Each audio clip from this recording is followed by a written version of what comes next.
Bem-vindos! Hoje a gente vai mergulhar num livro que, olha, balança algumas estruturas. A Divina Sabedoria dos Mestres, do Brian Weiss.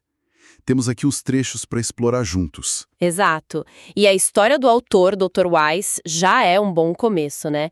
Um psiquiatra com formação assim super sólida, Columbia, Yale, chefe de psiquiatria no Mount Sinai, totalmente científico. E cético, né? Ele mesmo fala que era bem cético com relação a tudo isso que o livro aborda. Isso. E o interessante é justamente essa virada. Como ele sai desse ceticismo todo para virar uma referência em temas como reencarnação, comunicação com esferas superiores, como ele chama. É isso que a gente quer entender melhor hoje.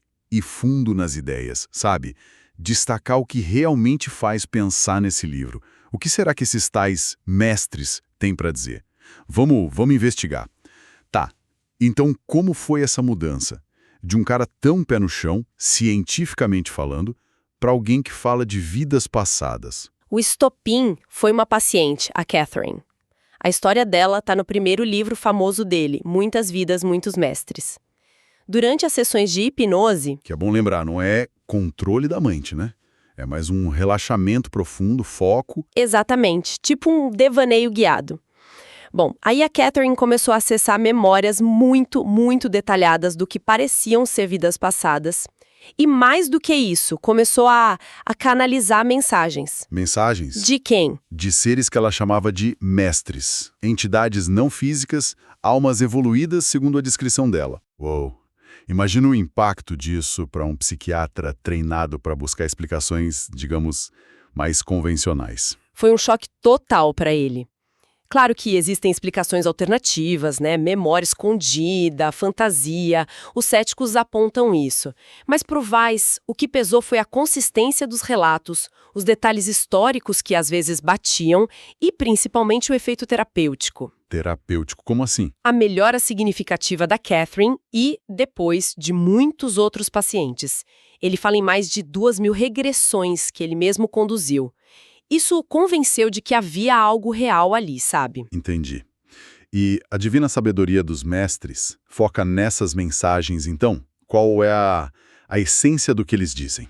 Olha, o ponto central, o que se repete vindo de várias fontes, pacientes, meditações, dele mesmo, é algo até simples, mas profundo. O amor. Amor? Tipo, amor romântico? Não só. É o amor como uma energia mesmo, sabe? Uma força que cura, que transforma. Tem uma citação aqui que peguei. A nossa missão é aprendermos a semelharmos-nos a Deus através do conhecimento. Através do conhecimento, aproximamos-nos de Deus. Então é amor e aprendizado juntos. Isso! A ideia é que a gente está aqui para aprender, vida após vida, para evoluir, e o amor é a chave desse aprendizado.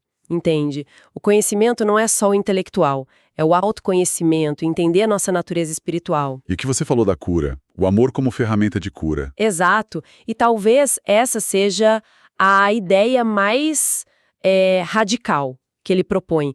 Que o amor, essa coisa que a gente às vezes acha meio abstrata, é na verdade a ferramenta mais potente para curar, inclusive fisicamente, e resolver traumas. Mais até que fatores médicos tradicionais, em alguns casos. Essa é a conexão que ele faz. Interessante. E o livro mostra isso na prática? Tem exemplos de regressão? Tem sim. Um bem detalhado é com uma jornalista, Andrea. É legal porque mostra o processo, sabe? Ele induz o relaxamento e mesmo num lugar não ideal, um apartamento meio barulhento, ela entra num estado bem profundo. E o que ela acessou?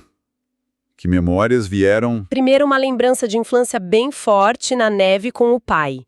Cheia de detalhes, sabe? O frio, a roupa do pai, uma sensação de segurança, de amor, muito vívida. Depois, algo ainda mais curioso. Memórias de quando ela estava no útero da mãe. Ela percebia detalhes, sentia a alegria dos pais por ela estar chegando. No útero? Mas isso quer dizer que a consciência já existe antes de nascer, então? Pela visão dele. O que ele sugere, sim, uma consciência que talvez não dependa só do cérebro físico estar totalmente formado. Desafia o que a gente pensa normalmente, né? Com certeza. E a regressão foi mais fundo ainda? levou ela para uma vida passada. Ela se viu menina numa pradaria americana lá no século XIX, usando botas do irmão mais velho. E ela reconheceu pessoas? Sim, ela diz que reconheceu os pais daquela vida como sendo os mesmos pais da vida atual. Pelos olhos foi a expressão que ela usou. E descobriu que teve um irmão mais velho que morreu naquela vida e esse trauma teria feito ela ficar muito forte e independente. Tá, mas qual a ligação disso com hoje? Para que serve lembrar de uma vida no século XIX? Aí que tá o pulo do gato da terapia dele. A André entendeu que a lição daquela vida foi sobre independência, não ter medo de ficar só. Mas o mais forte foi perceber que a alma daquele irmão que morreu Sim. era a mesma alma do irmão dela na vida atual. Nossa! Sério, é o que o relato sugere, e o Wise levanta a hipótese de que um certo distanciamento que a mãe dela tinha do irmão hoje poderia ser um eco daquele trauma antigo. A mãe era a mesma mãe nas duas vidas, entende? O trauma da perda teria sido reativado quando o irmão ficou doente ao nascer nesta vida. Caramba! Reconhecer almas pelos olhos, ecos de traumas, é muita informação para processar, né? Para quem ouve pela primeira vez, pode soar bem estranho. É natural essa reação, o próprio Wise demorou a aceitar. Mas a ideia da terapia não é que a pessoa precise acreditar literalmente na hora. O foco é mais no insight, sabe? Na liberação emocional que entender essas dinâmicas pode trazer. Entendi. Se a pessoa compreende a origem de um medo, de um padrão, mesmo que veja isso como uma metáfora, já ajuda. Exato. Essa compreensão, junto com a liberação da emoção ligada àquilo, já seria a cura acontecendo. A energia curadora seria essa própria compreensão. Talvez a gente planeje certas coisas antes de nascer. Encontros importantes, o tal do destino, mas com o livre-arbítrio, é isso. Correto. Ele propõe que, num nível de alma, a gente faz escolhas, define aprendizados, reencontros, como se fossem pontos-chave num roteiro, incluindo os pais, até os adotivos, mas não seria um destino fechado. A gente teria liberdade em como reagir, nas escolhas do dia a dia dentro desse plano maior. Uma tentativa de juntar destino e liberdade, então? Isso. E se conecta com a ideia de que a consciência não estaria presa ao cérebro, né? Porque se ela existe antes de nascer ou sobrevive à morte... Ela não pode ser só um produto do cérebro funcionando. Seria algo mais fundamental. Ele cita casos de pacientes que lembravam de conversas dos pais quando ainda estavam no útero, como a Marfé e a Vanessa. E voltamos ao amor como o motor disso tudo. Você mencionou a ligação com cura física de novo. Sim. Ele até cita o Dr. Jim Ornish, um cardiologista conhecido. Ornish mostrou em estudos que coisas como amor, conexão, intimidade podem mesmo reverter doenças cardíacas, às vezes mais que dieta e exercício sozinhos. Quer dizer, há uma validação científica para essa ideia de amor que cura. Para o Wise, sim. Ele vê isso como uma confirmação de que o amor é essa energia curadora essencial. E ele acha que a nossa sociedade, muito focada em tecnologia, em competir, meio que se esqueceu disso. E agora a gente está buscando resgatar essa sabedoria. Falando em resgatar, o livro dá ferramentas práticas para quem quer explorar isso mesmo sem fazer regressão? Dá sim. Ele sugere coisas como meditação, visualização para acessar a intuição, manter um diário de sonhos, de coincidências. Coisas acessíveis, então. Sim. E o legal é que ele mesmo admite que tem dificuldade, que se frustra às vezes com a meditação, por exemplo. Ele fala algo tipo, somos todos humanos e a vida é difícil. Isso deixa ele mais humano, né? Menos guru intocável. Com certeza. E sobre relacionamentos, que conselhos ele dá olhando por essa lente de múltiplas vidas? Ele fala muito sobre olhar além da aparência, dos papéis, de gênero, sugere que a alma não tem sexo, que a gente já viveu como homem e mulher, e isso pode trazer mais empatia. O foco é sempre na comunicação com compaixão, perdão, escolher o amor em vez da raiva. E dá exemplos? Conta de um casal que brigava muito e, ao entender possíveis raízes de conflitos em outras dinâmicas, conseguiu diminuir muito tempo de briga, de ressentimento. A cura pela compreensão de novo, né? Seja trauma desta vida ou eco de outra. Sem dúvida. Tem o caso clássico da mulher com claustrofobia que melhora ao lembrar de ter sido enterrada viva no Egito Antigo. Para ele, só o fato de reconhecer nossa natureza espiritual e imortal já é curador por si só. O livro também fala de médiuns, curadores. Como ele entra nesse assunto? É um campo meio delicado, né? Ele conta algumas experiências que ele ou pessoas próximas tiveram, como o suposto telefonema que a esposa recebeu do pai falecido, menciona o trabalho de médiuns conhecidos, mas ele tem uma postura que eu acho bem sensata. Que seria? Ele reconhece que o fenômeno existe, mas alerta, precisa de discernimento. Nem todo médium é confiável, a informação pode vir distorcida.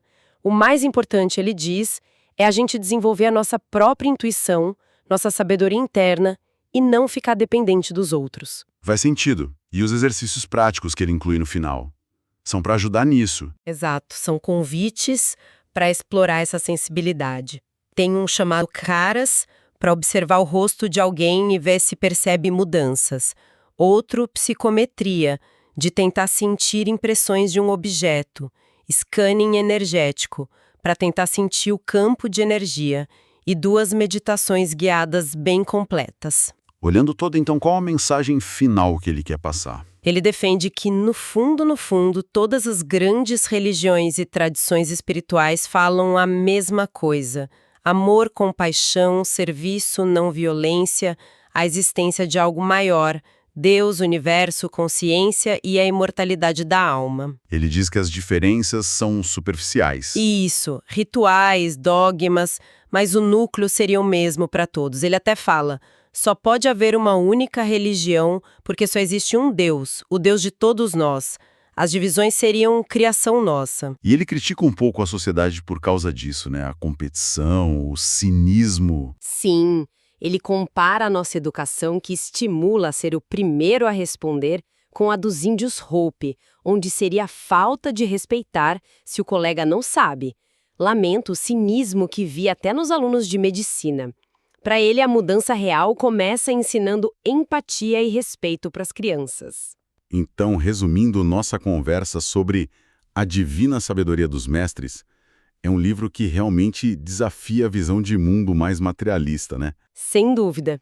É um convite para a gente expandir a consciência, olhar além do corpo físico, questionar quem somos, de onde viemos, para onde vamos, e principalmente colocar o amor e a compreensão no centro de tudo. Mesmo que alguém veja as regressões como metáforas, a mensagem sobre nosso potencial de cura e crescimento é muito, muito forte. Oferece uma perspectiva diferente sobre o potencial humano, que talvez a gente esqueça no dia a dia. Exatamente. Encoraja a reconhecer essa parte espiritual e usar isso para viver melhor, com mais conexão, mais sentido. É uma leitura que, independente do quanto cada um acredite nos detalhes, com certeza faz pensar. Fica então aquela reflexão, né? Para quem está nos ouvindo, se a nossa consciência, nossos laços, nossa jornada de aprendizado realmente vão além de uma única vida, como será que essa ideia poderia mudar a forma como a gente se relaciona, como a gente lida com as perdas, com os desafios e até como a gente vê o nosso propósito aqui, hoje?